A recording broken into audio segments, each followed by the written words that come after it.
amigos, vamos embora mais um Aprendendo com Questões. Eu sou Amir, professor e coordenador da cirurgia geral do Grupo Eu, médico residente, e vamos discutir aqui um tema bastante interessante. Na verdade, eu trouxe dois temas para a gente discutir. A gente vai falar um pouquinho sobre a síndrome do intestino irritável e também sobre colite pseudomembranosa. Então, olha o seguinte, vem aqui, dá uma olhada nessa questão, pausa o teu vídeo e a gente volta já para discutir ela junto. Pessoal, síndrome do intestino irritável é uma dor abdominal crônica e ou recorrente associada à alteração do hábito sem base orgânica. Titi, eu não entendi não, me explica? Explico. Pessoal, é o seguinte, a síndrome do intestino irritável é um paciente que tem uma dor abdominal crônica ou então que aparece e melhora. Essa dor abdominal está associada à alteração do hábito intestinal, atenção, diarreia ou constipação. Muita gente acha que constipação não pode ser, pode sim, é qualquer alteração do hábito, sem uma base orgânica, ou seja, eu não vou ter um substrato orgânico fisiopatológico, pelo menos não até o momento, que justifique o aparecimento desses sintomas. Na gênese dessa patologia, nós temos aí um achado de dismotilidade no trato gastrointestinal, hipersensibilidade, alteração sensorial nos receptores do trato gastrointestinal, mas é tudo muito sem uma causa orgânica bem definida. Galera, e vou te dizer, na tua vida e na tua prova, a paciente que vai apresentar uma síndrome do intestino irritável é uma mulher estressada dos 30 aos 50 anos de idade. Eita! É Rafa, pessoal, Rafaela, nossa grande coordenadora da medicina preventiva.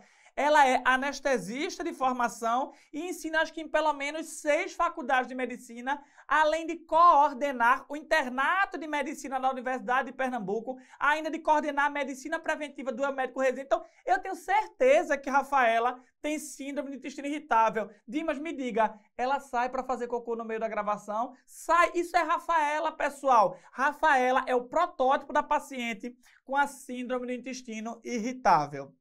Dando sequência, pessoal, o que é que eu preciso trazer aqui para vocês? O paciente vai ter uma clínica de cólica e diarreia ou então de constipação com sintomas do trato gastrointestinal. Então, ele pode ter uma síndrome dispéptica, ele pode ter um empachamento, ele pode ter a sensação de gases, ele pode ter aumento na flatulência e o diagnóstico é feito através dos critérios de Roma 4.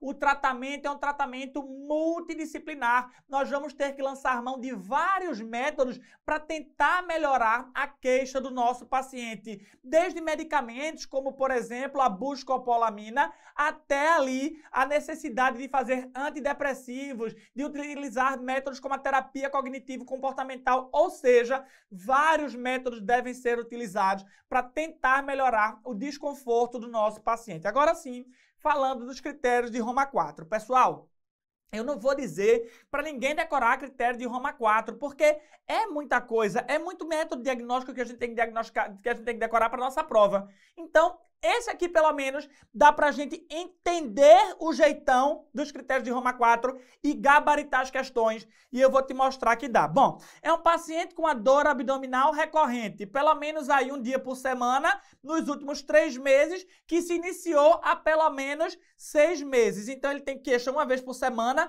nos últimos 3 meses e ele tem pelo menos 6 meses dessa alteração. A dor abdominal tem que estar associada a 2 dos 3 seguintes critérios.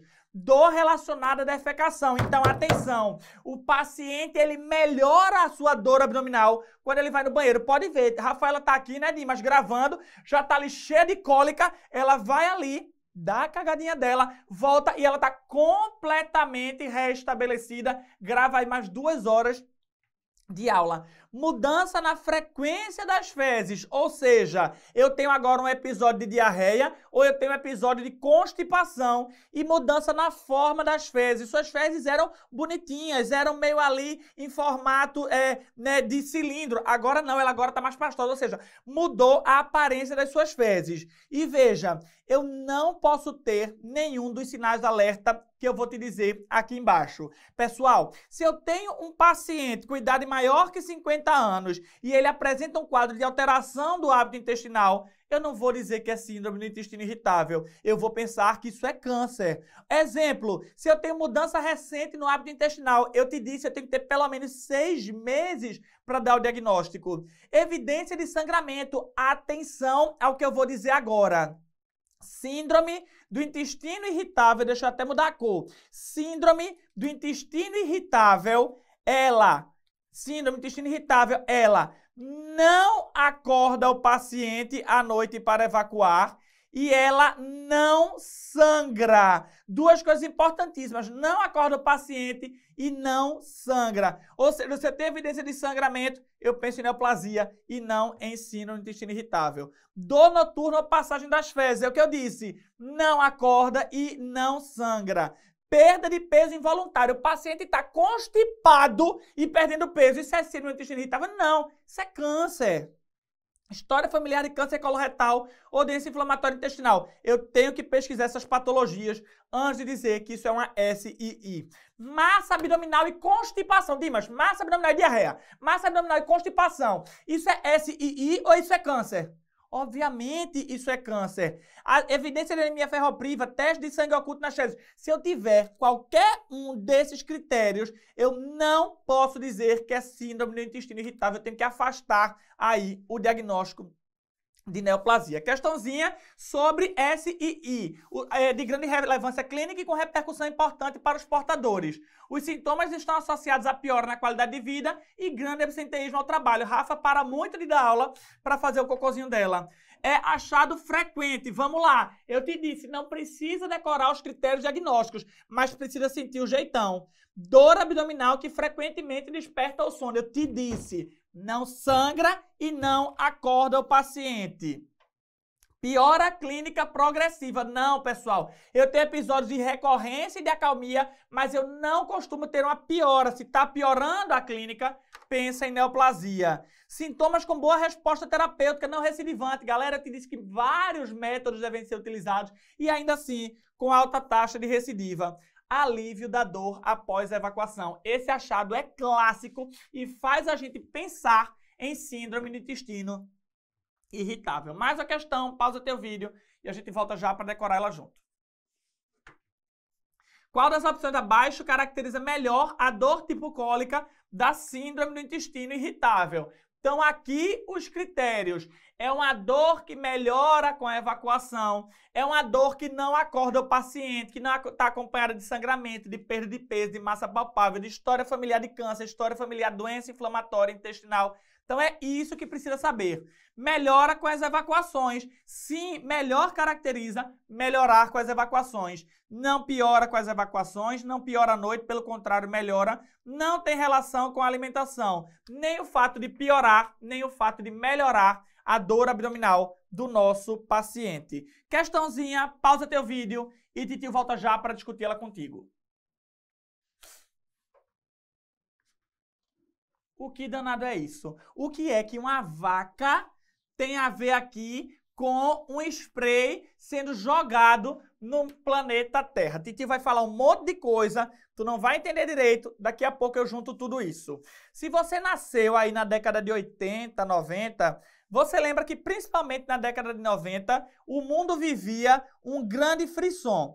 Era o frisson do buraco da camada de ozônio. Pessoal, tudo fazia piorar o buraco da camada de ozônio. Se você tivesse aqui um spray e esse spray fosse a base de CFC, clorofluorcarbono, o CFC ia aumentar o buraco na camada de ozônio. Se você tivesse ali uma fazenda de criação de gado, o pum dessas vacas era rico em metano, aqui ó, CH4, e o metano, ele ia aumentar o buraco na camada de ozônio. Se você raspasse isopor, vou dizer que raspar isopor, aumentava o buraco da camada de ozônio. Pessoal, acabou que isso tudo caiu por terra.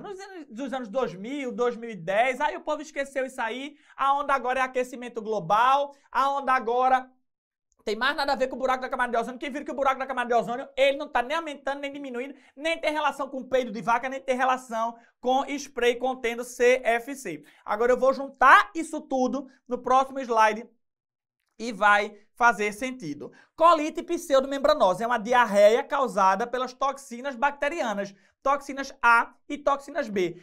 Mas eu vou te dizer, toda vez que cai esse assunto, eu tenho uma dificuldade de decorar quem é um agente etiológico, eu tenho uma dificuldade, é o Clostridium difficile, é difícil decorar quem é o causador. E quem são os antibióticos responsáveis? Porque eu vou te dizer, o que acontece nessa patologia é assim, o paciente, ele tem uma infecção bacteriana.